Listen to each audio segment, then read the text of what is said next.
ద్వారా నీ గుండె మీద చేసుకుని నేను మంచి చదువు చెప్పాను నా బిడ్డలకి, నా క్లాస్లో వారి భవిష్యత్తు అద్భుతంగా మారిపోయింది. నేను కష్టపడి ట్రీట్మెంట్ ఇచ్చాను, నేను ప్రాణాలు పోయగలిగాను. దేవునికి స్తోత్రములు కలుగునుగాక. హల్లెలూయా. నేను వృత్తిలో డాక్టర్ని. నా జీవితంలో నా కాళ్లకు వీల్స్ ఉన్నట్టుగానే పరిగెట్టేదాన్ని.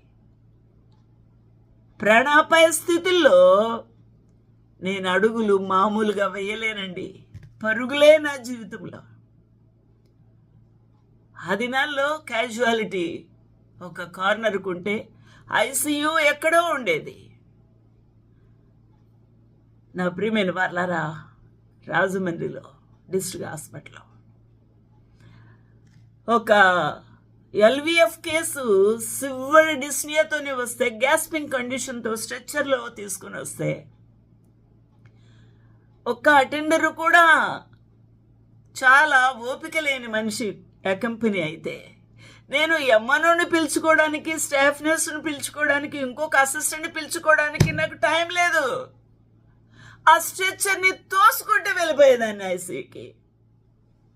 అలాంగ్ విత్ స్ట్రెచ్చర్ ఎవరైతే క్యారీ చేస్తున్నాడో అంబులెన్స్లో దింపినవాడు, అక్కడ నేను ఆక్సిజన్ పెట్టుకొని నేను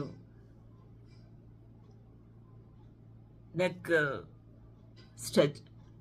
చెస్ట్ ఎలివేట్ చేసుకొని కావాల్సిన ఎమర్జెన్సీ ఇవన్నీ గబగబా స్టాఫ్ నర్స్తోని పెట్టించేదాన్ని. టక్ టక్ టక్ రాసేసేదాన్ని కేషీట్. నా ప్రియులరా, నేను ఫిజిషియన్ రప్పించేలోగా రీసక్స్టేషను ఖచ్చితంగా చేయగలిగేదాన్ని. అన్నీ అలాగే చేసేదాన్ని. నా ప్రియమైన వాళ్ళరా, ఒకసారి రైల్వే స్టేషన్లో ఇలాగా అక్రాస్ బోత్ థాయిస్ వెళ్ళిపోయింది. ఇలా లిమ్స్ కదిలిపోతున్నాయి. స్ట్రెచ్చర్ నుంచి పేషెంట్ దింపారు.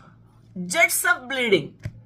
నా ప్రియమైన వాళ్ళారా, గ్లవ్ వేసేసుకొని అంతే ఇంకా ఫాస్ట్గా ఒకవైపున హిమాసిల్, ఒకవైపున ఎమర్జెన్సీ డ్రగ్స్, ఒకవైపున టోర్నికెట్ వేసేసుకొని అన్ని లైగెట్ చేశాను. మేజర్ బ్లీడర్స్ అన్ని లైగెట్ చేశాను. నా ప్రియమైన వాళ్ళారా, బ్లీడింగ్